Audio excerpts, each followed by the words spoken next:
Hip thrusts are a great exercise if you want to build your glutes. The only problem is, a lot of people never feel their glutes actually fire up on this exercise. They end up compensating, running into back issues, or only feel their hamstrings or quads. So here's what you need to do to improve your technique and build your glutes more effectively on a hip thrust. Now, the primary issue with hip thrusts is they're about as awkward as a whore in church when it comes to getting these things set up.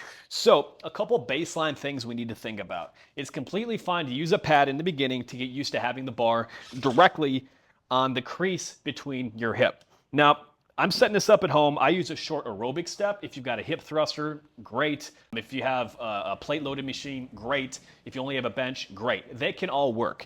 But I like to use something a little bit lower, which as a result means there's less of a stretch on the glute, but it's an easier setup.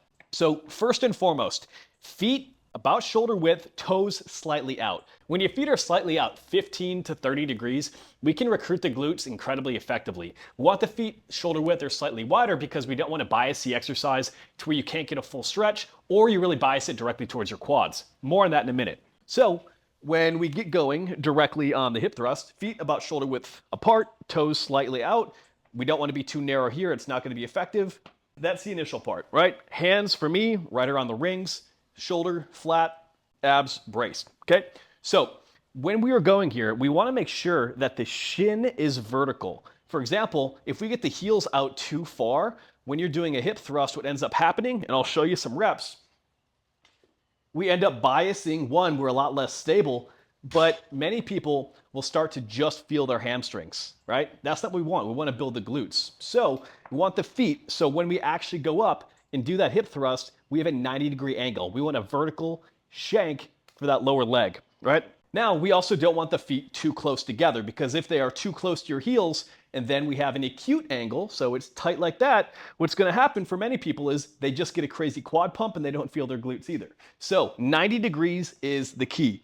Now, when we come up to the top, the key is get up to the point where you can squeeze and hold that position.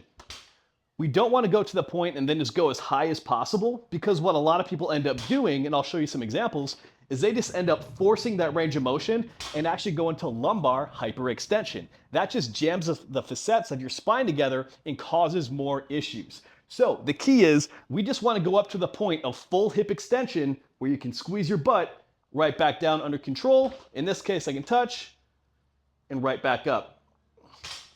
So the simple key things you need to follow to maximize your hip thrust. We want that shin angle at 90 degrees. If we go too far out, we're going to bias towards the hamstrings. If we go too close, then we're going to start feeling those quads a little bit more.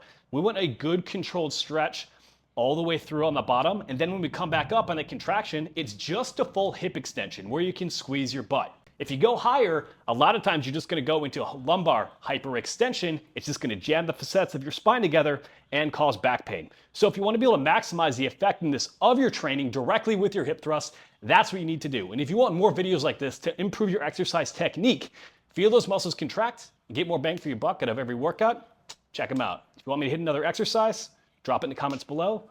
I'll make it happen.